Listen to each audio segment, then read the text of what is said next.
now halfway through 2024. Have we reached a tipping point in the Northeast Florida housing market? Mike Rolewicz, 904 Home Guide team with Real Broker. We're going to see what the data says today. I'm pulling our market stats for June of 2024 from our friends at the Northeast Florida Association of Realtors and some indications that we're facing some headwinds as sellers, at least right now. So the first thing we always look at, what's our median price point?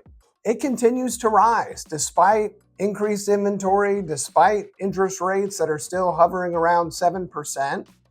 Median sales price for Duval, St. Johns County single-family homes clocked in at $420,000, up marginally from last month, 3.3% from this time last year, but we're up 12% year to date.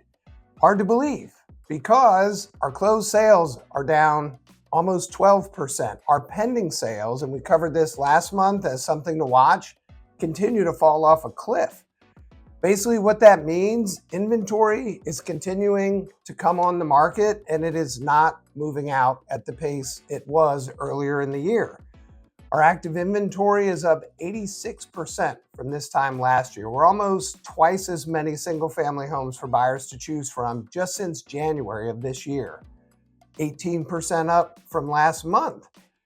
What does that do to our month's supply, that absorption rate we talk about that really determines who's in control of the market? Is it the seller? Is it the buyer? Or are we balanced where they're on about equal footing?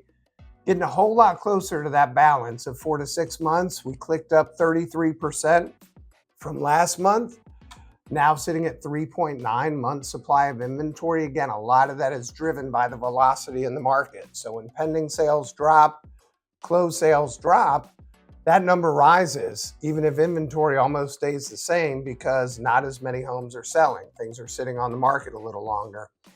That 3.9 month supply, that's up 113% from this time last year.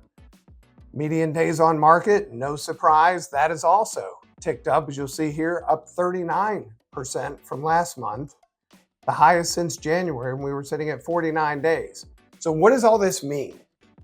As a seller, it means you better get your price right and get it right from the start. The longer homes are sitting, the more concessions they're having to give, the more price reductions they're having to do before eventually selling. Now, with that said, our list to price averages still 98% almost.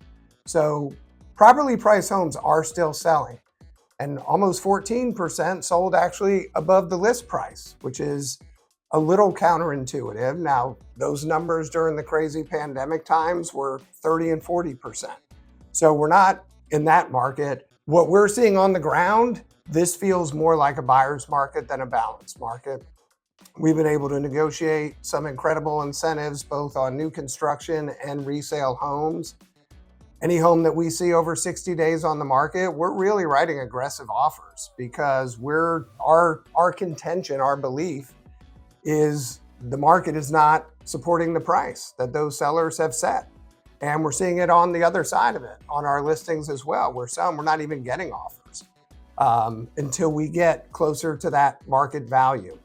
So I think we are at a tipping point seasonally. We're at the point in our market, June, July is where we typically peak.